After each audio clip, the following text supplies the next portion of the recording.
কিয়ামতের কঠিন দিন মানুষগুলো হুফাতান হয়ে দাঁড়াবে, নগ্ন পদ, পায়ে জুতা নাই। কিয়ামতের দিন যে আমরা দাঁড়াবো, জুতা থাকবে পায়ে?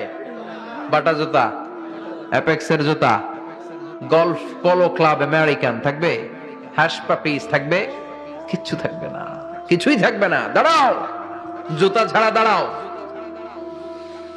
নগ্ন পদ, আমাদের কারো পায়ে কোনো স্যান্ডেল নেই, জুতা নেই। 2 নম্বরে অরাতান, মানে নেকেড, মানে কি? উলঙ্গ।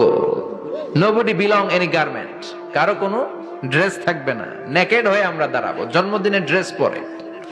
মা এসে বললেন, নবী এটা কেমন কথা, লজ্জা শরমের বিষয়। জামা ছাড়া মানুষগুলো কি করে দাঁড়াবে? কারো গায়ে কোনো জামা নাই, সবাই naked. Don't they feel any shy? Don't they feel any shame? লজ্জা হবে না সেদিন? লজ্জা নাই, শরম নাই। বিশ্বনবী বললেন, আয়েশা, আজকের দিনটা তুমি যেমন ভাবে কাটাচ্ছ, ওই দিন তো এই দিনের মতো না, ওইটা হবে ভয়ঙ্কর দিন, কেউ কাউরে চিনবে। ইয়াউমা ইয়াফিরুল মারউ মিন আখিহি ওয়া উম্মিহি ওয়া আবিহি ওয়া সাহিবাতিহি ওয়া বানি লিকুল্লি ইমরিইম মিনহুম ইয়াউমাইযিন শাআনুন ইউগনি। আমি কয়েকদিন আগে এই আয়াতটা পড়ে আবাসা ওয়া তাওয়াল্লা সূরাটার অবাক হচ্ছিলাম। ইয়াউমা ইয়াফিরুল মারউ মিন আখি, মানুষ তার ভাই দেখে পালাবে। আমি নিজের সাথে মিলালাম, আমার ছোট ভাইকে দেখে আমি পালাবো?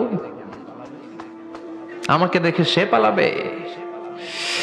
ওয়া উম্মিহি ওয়া আবি, যে মায়ের পেটে 10 মাস আমি ছিলাম, যে মা আমি ঘরে না গেলে ঘুমায় না, আমি না খেলে মা খেতে চায় না, আমার জন্য আমার মায়ের প্রাণ, আমার মায়ের জন্য আমার প্রাণ, কত ভালোবাসাবাসি। ওই মা আমাকে দেখে চিনবে না, আমি নাকি আমার মাকে দেখে চিনবো না। আমি আমার বাবারে দেখে পালাবো। ছোটবেলা থেকে কোলে পিঠে করে আমার বাবা আমারে মানুষ করলো, বাবাকে কত ভালোবাসি, বাবার সাথে কত ভালোবাসার গল্প, এই বাবারে দেখে আমি দৌড় দিব, বাবা আমারে দেখে দৌড়াবে। ওয়া সাহিবাতিহি ওয়া বানি